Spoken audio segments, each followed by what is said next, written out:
Hello, fellow safety and health professional, and welcome to another podcast in a series of podcasts based on an article in Safety and Health magazine that's all about you. Today is your mother's birthday. Every year on her special day, you take her to a local restaurant so she can delight in eating their specialty dish, handmade stuffed shells. When the waiter arrives to take your order, he regretfully informs you that they have run out of stuffed shells. A large party they didn't anticipate attended the restaurant for lunch and depleted their stock of shells. You're devastated. This is not what you and your mother were expecting. You feel as if your mother's birthday dinner is ruined. Now, expectations are a two-edged sword. They can make you feel happy or sad, delighted or disgusted, satisfied or disappointed, accepted or dejected, and many other opposing pairs of emotions. Now, think back to when you had a special occasion coming up when you were a kid, such as your family going to Disney World during your summer break. So much of the joy of the trip came from anticipating it. Now, I remember teasing my children one year about our upcoming vacation in Hershey, Pennsylvania, which included a day at the well-known Hershey amusement park. I tell them we had to cancel our trip, and they would, like, their eyes would go wide, and you could tell they were like, "What, Dad?" Well, then I tell them, I quickly tell them that I'm just teasing, we're still going.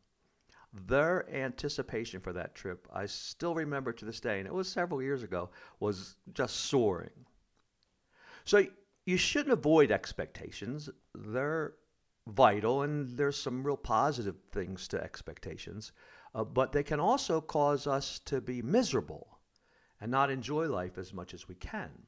That's why I'd like to give you tips about quelling the negative impact of expectations, the negative side to them. First off, be realistic. Now, I expect every talk I give to be a grand success. Yet I realize that will not happen. Not every talk will go perfectly. Sometimes it's because of events entirely out of my control. For example, during a power company's special safety day, the talk I gave was held outdoors. They had it set up underneath of a tent. There's like 200 or 300 people that were there. It was a good-sized group, and it was really set up well. It was a beautiful setup. The stage was just right where it was situated. The sound system worked well. They had the seating set up just the way I wanted. It was perfect.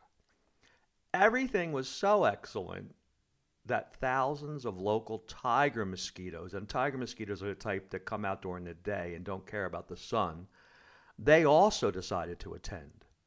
Oh, it was an absurd disaster. There was no way anybody was going to spend too much time and effort paying attention to me. All everybody was doing was swatting bloodsuckers. Now, though I felt some angst about my unwanted guests, I was upset about it, of course, to some degree. But my realistic mind told me that this is life. And I didn't let it bring me down much. A little bit. I was a little bugged, but it was no, disaster to me because I had realized, I had thought about the fact that my expectations won't always be met. Now, when you expect something to go a certain way, if you realize it might not before it happens, in other words, when I go to give a talk, I expect it to be wonderful, but I realize stuff might go wrong. You still want to be prepared. You want to be prepared as if everything is exactly the way it's want it to be. But don't let it devastate you when your expectations aren't met. Another key to being realistic about expectations is to use them to help you control future events. For example, if you're going to host a safety meeting in a room and you don't want anything to go wrong, you expect it to go really well. Well, one thing you need to do then is to find out about the room if you haven't spoken in there before. And what I do is I want to find out what the lighting is like, to see if there's going to be any type of distractions that I'm not ready for, that I might not be ready for, or I don't want to be surprised about. Especially if I'm going to do a talk in a shop or a work area, I find out if there's going to be traffic behind me, what kind of equipment will be running, if we can shut it off. And you can do the same thing anytime you're going to host a safety meeting or training.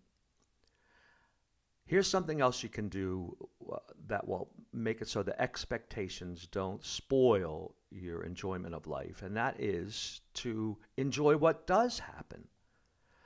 If there's one axiom that is always true, it's the future is unpredictable. That's why fretting about what's going to happen is such a waste of time. However, when something doesn't meet my expectations, I refer to my favorite two words that help me get through it with a positive attitude. And here they are. They're little words too. So what? All right, you didn't get the meal you expected, but no doubt you can order something else, and the new meal may be more delectable than the one you hoped to eat. Remember, we can learn from failed experiences and our expectations not being met. For example, now anytime I'm speaking outdoors, I ask about if there's going to be any natural distractions, like is there birds nearby a lot or mosquitoes. Also, occasionally reminisce about the times your expectations were exceeded. Social studies have shown that if you have average, reasonable expectations, they are exceeded about as often as they are not met. In other words, you have more good experiences that you forget than you do bad experiences because you remember them, because we tend to remember the failed expectations.